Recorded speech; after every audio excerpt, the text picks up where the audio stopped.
نحمده ونصلي على رسوله الكريم. أعوذ بالله من الشيطان الرجيم. بسم الله الرحمن الرحيم. والوزن يومئذ الحق. وقال النبي صلى الله عليه وسلم: هو شهر يرفع الأعمال إلى رب العالمين فأحب أن يرفع عملي وأنا صائم، أو كما قال عليه الصلاة والسلام. درود شریف پڑھو. اللهم صل على سيدنا ومولانا محمد وعلى آل سيدنا ومولانا محمد وسلم. اللهم صل على سيدنا ومولانا محمد وعلى آل سيدنا ومولانا محمد وسلم. اللهم صل على سيدنا ومولانا محمد وعلى آل سيدنا ومولانا محمد.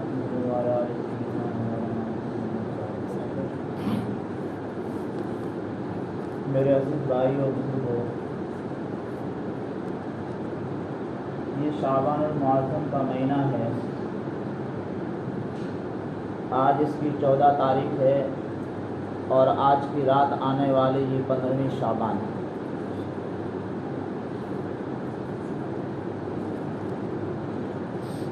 شعبان کے بارے میں احادیث میں بہت ساری فضیلتیں آئی ہے. فرماتے ہیں کہ اس مہینے میں شعبان میں 5 حروف ہیں.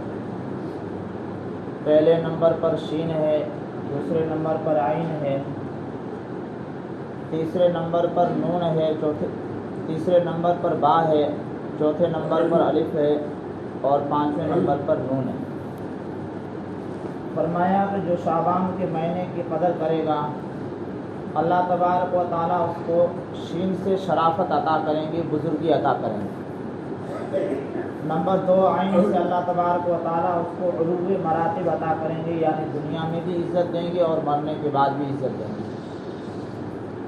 تیسرے نمبر پر فرمایا کہ با ہے، جو اس مہینے کی قدر کرے گا اللہ تبارک و تعالیٰ بر یعنی نیکیوں والی زندگی اس کو عطا کریں گے.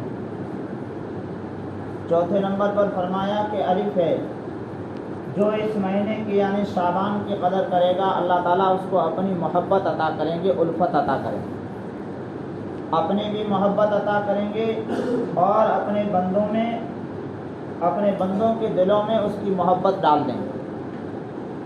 5ویں نمبر پر نون ہے. فرمایا جو اس مہینے کی قدر کرے گا اللہ تبارک و تعالیٰ اس کو نور ہدایت عطا کریں گے، یعنی ہدایت کی روشنی عطا کریں گے، سیدھا راستہ عطا فرمائیں گے. میرے عزیز بھائیو، شعبان کا یہ مہینہ یہ رمضان کی تیاری کے لیے 15 دنوں کے بعد میں ایک عظیم مہینہ آ رہا ہے، رمضان کا بابرکتی مہینہ آ رہا ہے. فرمایا کہ وہ اللہ تعالیٰ کا مہمان ہے، اور جب کوئی بڑا مہمان آنا ہوتا ہے، کسی کے گھر اگر کوئی بڑا مہمان آنے والا ہو، کوئی معزز اور باعزت اگر مہمان آنے والا ہو، تو اس مہمان کے آنے سے پہلے تیاریاں شروع کی جاتی ہے، گھر کو سجایا جاتا ہے، صفائیاں کی جاتی ہے، اور مہمان نوازی کے لیے جن چیزوں کی ضرورتیں ہوتی ہے وہ چیزیں مہیا کی جاتی ہیں. اسی طریقے سے یہ شعبان کا مہینہ آنے والا جو مہینہ ہے اللہ تعالیٰ کا مہمان ہے، اس مہمان کی تیاری کے لیے اللہ تعالیٰ نے ہمیں یہ مہینہ عطا کیا. اللہ کے رسول صلی اللہ علیہ وسلم کے صحابہ، آپ کے جانشان اور آپ پر جانوں کو قربان کرنے والے صحابہ، جب اللہ کے رسول صلی اللہ علیہ وسلم کو کوئی کام اور کوئی عمل کرتے ہوئے دیکھتے تھے تو فوری طور پر وہ پوچھ لیا کرتے تھے. حضرت اسامہ بن زید رضی اللہ تعالیٰ عنہ نے اللہ کے رسول صلی اللہ علیہ وسلم کو دیکھا کہ آپ صلی اللہ علیہ وسلم شعبان کے مہینے میں کثرت سے روزے رکھ رہے ہیں. دوسرے مہینوں کے مقابلے میں شعبان کے مہینے میں آپ صلی اللہ علیہ وسلم زیادہ روزے رکھ رہے ہیں. حضرت اسامہ بن زید رضی اللہ تعالیٰ عنہ نے عرض کیا کہ یا رسول اللہ، لم ارک تصوم شہرا من الشہور ما تصوم من شعبان، کہ اللہ کے پیارے حبیب صلی اللہ علیہ وسلم ہم یہ دیکھ رہے ہیں کہ آپ شعبان کے مہینے میں کثرت سے یعنی زیادہ روزے رکھ رہے ہیں دوسرے مہینوں کے مقابلے میں۔ اللہ کے رسول صلی اللہ علیہ وسلم نے ارشاد فرمایا هو شہر یرفع الاعمال الی رب العالمین، کہ اسامہ یہ شعبان کا مہینہ وہ مہینہ ہے کہ جس میں تمام انسانوں کے اعمال اللہ رب العزت کے دربار میں پیش کیے جاتے ہیں، یعنی 15ویں شعبان کو اللہ تبارک و تعالیٰ کے دربار میں اعمال پیش کیے جاتے ہیں۔ فَأُحِبُّ أَن يُرْفَعَ عَمَلِي وَأَنَا صَائِمٌ، اور میں اس بات کو پسند کرتا ہوں کہ میرے اعمال اللہ رب العزت کے دربار میں پیش کیے جائیں اس حالت میں کہ میں روزے دار ہوں۔ جب میں روزے کی حالت میں ہوں گا تو اللہ تبارک و تعالیٰ کو رحم آ جائے گا۔ اسی طریقے سے ایک دوسری روایت ہے حضرت ابو ہریرہ رضی اللہ تعالیٰ عنہ کی۔ حضرت ابو ہریرہ رضی اللہ تعالیٰ عنہ فرماتے ہیں کہ اللہ کے رسول صلی اللہ علیہ وسلم نے فرمایا تعرض الاعمال فی یوم الاثنین و یوم الخمیس، کہ بندوں کے اعمال پیر اور جمعرات کے دن اللہ کے دربار میں پیش کیے جاتے ہیں۔ اسی وجہ سے اللہ کے رسول صلی اللہ علیہ وسلم ہر پیر اور ہر جمعرات کو روزہ رکھا کرتے تھے۔ کیوں؟ اللہ کے رسول صلی اللہ علیہ وسلم نے فرمایا کہ جس وقت میرے اعمال اللہ کے دربار میں پیش کیے جا رہے ہوں تو اس حالت میں روزے کی حالت میں ہوں تو اللہ تعالیٰ کو رحم آ جائے۔ اور دوسری جگہ ارشاد فرمایا یتعاقبون ملائکۃ اللیل و ملائکۃ النہار ویجتمعون فی صلاۃ الفجر و صلاۃ العصر ثم یعرج الذین باتوا فیکم فیسألهم ربهم وهو اعلم کیف ترکتم عبادی فیقولون ترکنا وهم یصلون ویذکرونک او کما قال علیہ الصلاۃ والسلام۔ اللہ کے نبی صلی اللہ علیہ وسلم ارشاد فرماتے ہیں کہ رات اور دن میں اللہ تعالیٰ کے فرشتے چکر لگاتے رہتے ہیں، پائے در پہ آتے ہیں، لگاتار آتے رہتے ہیں۔ ایک فرشتے ڈیوٹی پوری کر کے ابھی جاتے ہی نہیں ہیں، دوسرے فرشتے آ جاتے ہیں، دوسرے ابھی جا ہی نہیں پاتے، پھر جو ہے ڈیوٹی والے آ جاتے ہیں۔ پھر فرمایا کہ وَيَجْتَمِعُونَ فِي صَلَاةِ الْفَجْرِ وَصَلَاةِ الْعَصْرِ، کہ جو شام کو فرشتے آئے تھے وہ صبح کے وقت اپنی ڈیوٹی پوری کر کے جا رہے ہوتے ہیں، تو فجر کے ٹائم میں صبح کی ڈیوٹی کرنے والے فرشتے آ جاتے ہیں۔ تو جو شام کو فرشتے آئے تھے ان کی اور صبح جو آئے ہیں ان کی آپس میں فجر کے ٹائم میں ملاقات ہو جاتی ہے۔ پھر جب عصر کا وقت ہوتا ہے تو پھر فرشتوں کی ڈیوٹی چینج ہوتی ہے، تو عصر کے وقت میں دونوں جماعتیں آپس میں مل جاتی۔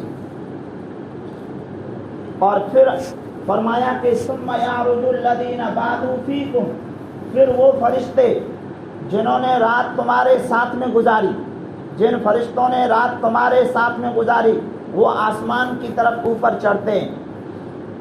پھر اللہ تبارک و تعالیٰ ان سے پوچھتے ہیں، حالانکہ اللہ تعالیٰ تو عالم الغیب ہے، کہ کیف ترکتم عبادی، کہ جس وقت تم دنیا سے روانہ ہوئے، زمین سے آسمان کی طرف روانہ ہوئے، اس وقت تم نے میرے بندوں کو کس حالت میں چھوڑا؟ تو فرشتے کہتے ہیں کہ ترکنا وہم یصلون ویذکرون، کہ یا اللہ ہم نے آپ کے بندوں کو ایسی حالت میں چھوڑا کہ بہت سارے لوگ جو ہے نمازیں پڑھ رہے تھے اور بہت سارے لوگ وہ تھے جو تیرا ذکر کر رہے تھے۔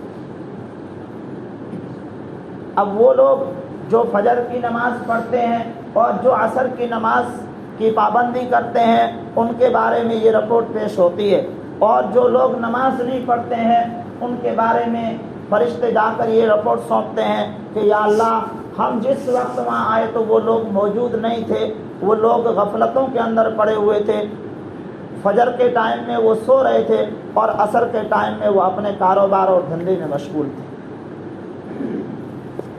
میرے عزیز بھائیو، رب العالمین کے سامنے روزانہ جب 24 گھنٹے کے یہ اعمال پیش ہوتے ہیں تو وہ بندے جو اللہ کو یاد نہیں کرتے ہیں، 5 وقت کی نماز نہیں پڑھتے ہیں، اللہ کو یاد نہیں کرتے ہیں، ان کے بارے میں اللہ تبارک و تعالیٰ کتنے ناراض ہوتے ہیں اس کو الفاظ میں بیان نہیں کیا جاتا۔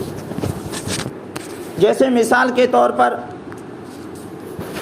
ایک آدمی ہے جس کا بہت بڑا کوئی دوست ہے، اور وہ دوست ایسا طاقتور اور ایسا مالدار ہے کہ وہ دوسرے دوست کی مدد بھی کرتا ہے اور اس کے مصیبت کے وقت میں کام بھی آتا ہے، لیکن اس دوست کو جا کر کسی نے یہ خبر دی کہ جس دوست کی آپ مدد کر رہے ہیں اور جس دوست پر آپ مہربان ہیں وہ آپ کی جو ہے برائیاں کر رہے تھے۔ تو اب آپ بتلائیے کہ وہ دوست جو مدد کر رہا تھا یا ہیلپ کر رہا تھا، اب وہ دوست اس کی مدد کرے گا؟ نہیں، بالکل ناراض ہو جائے گا، اور اگر وہ کچھ پیسے وغیرہ اگر مانگتا بھی تھا تو وہ بھی کہے گا کہ بھئی میرے پیسے لا کر دے دو۔ کیوں؟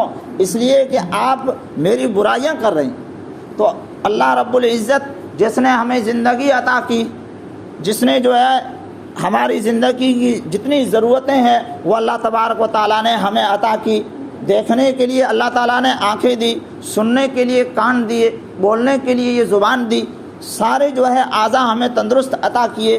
اس رب کے سامنے جب ہمارے ناکارہ اور گندے اعمال جب پیش ہوتے ہوں گے تو وہ رب کتنا ناراض ہوتا ہوگا۔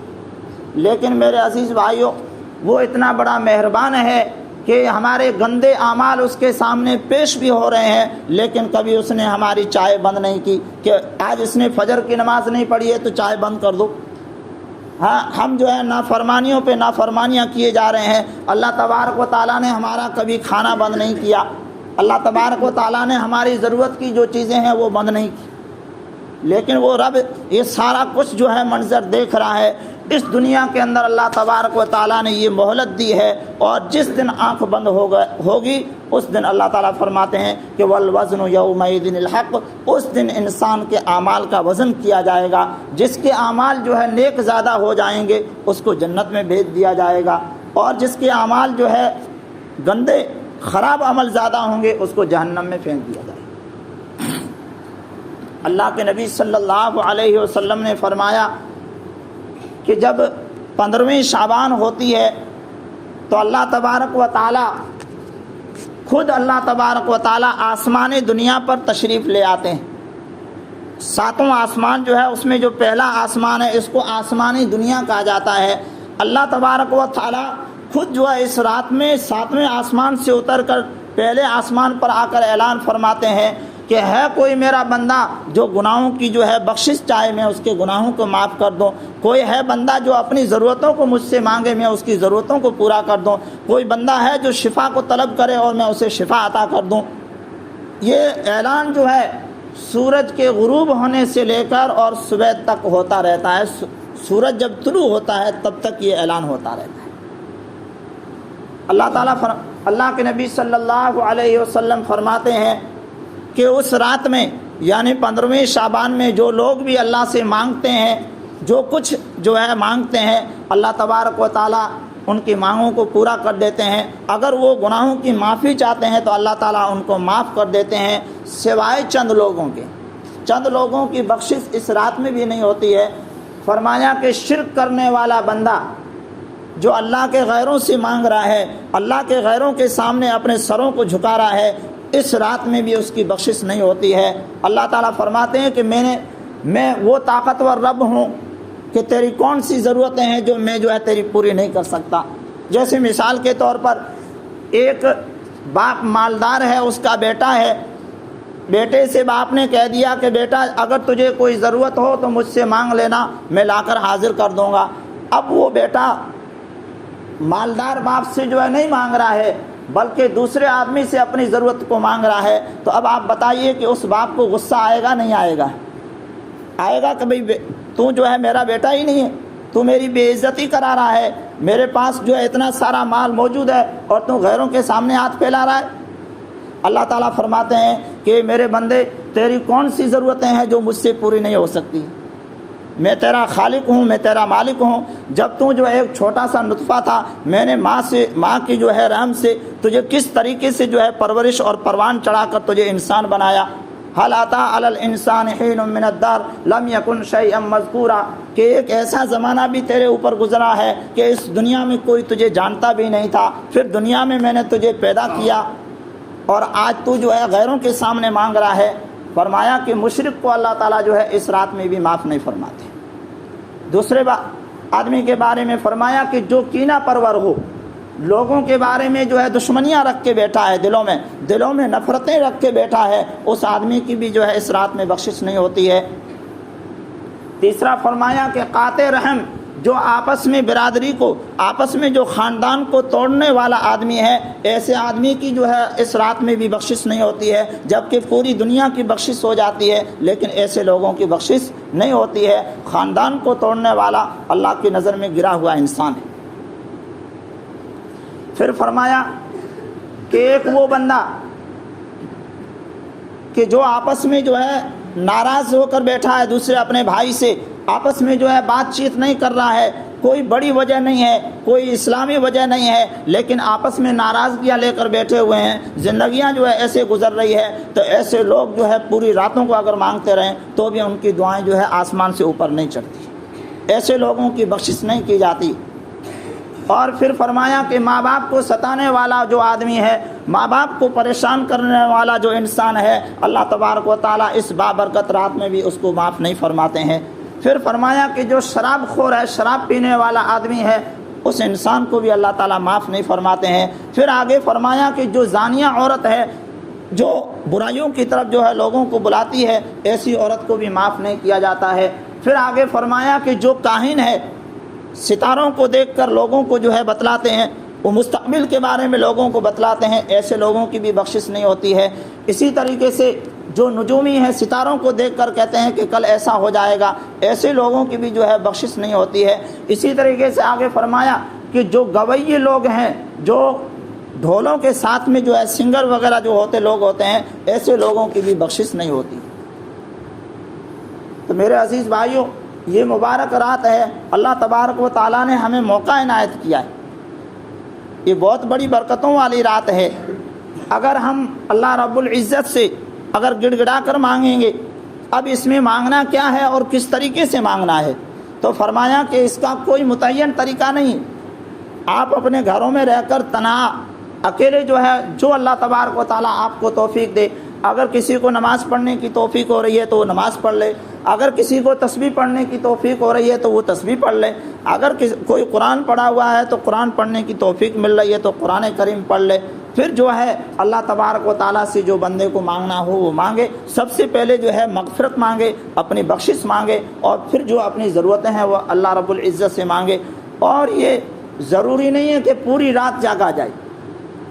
ہاں، ہم لوگ یہ سمجھتے ہیں کہ پوری رات نہیں جاگیں گے تو ثواب نہیں ملے گا، نہیں، فرمایا کہ بندہ اپنی طاقت کے مطابق اللہ تبارک و تعالیٰ اس کو جتنی توفیق دے دے، اگر وہ مانگ لے گا تو اللہ تبارک و تعالیٰ اس کی دعاؤں کو ضرور قبول فرمائے گا۔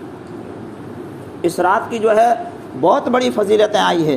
اب وقت نہیں ہے اور جو طبیعت بھی ساتھ نہیں دے رہی ہے، اس لیے ہم جو ہے آنے والی یہ جو رات ہے، آج ہی رات ہے، ہم اس کی جو ہے قدر کریں۔ اللہ تبارک و تعالیٰ نے جو ہمیں زندگی عطا کی ہے اور آج کی رات جو ہے ہمیں عطا کرے گا، اس رات میں ہم جو ہے اس رات کی قدر کریں، اپنے گناہوں کی معافی طلب کریں، اور ہمارے سینے کے اندر جن بھائیوں کے لیے جو ہے دشمنی رکھی ہوئی ہے یا اگر آپس میں ناراضگیاں ہیں تو ہم ان کو ختم کر دیں، اس لیے کہ یہ دنیا کی زندگی، اس کا کوئی بھروسہ نہیں ہے، کب جا کر جو ہے زندگی کی شام ہو جائے کسی کو کوئی معلوم نہیں ہے۔ وآخر دعوانا الحمدللہ۔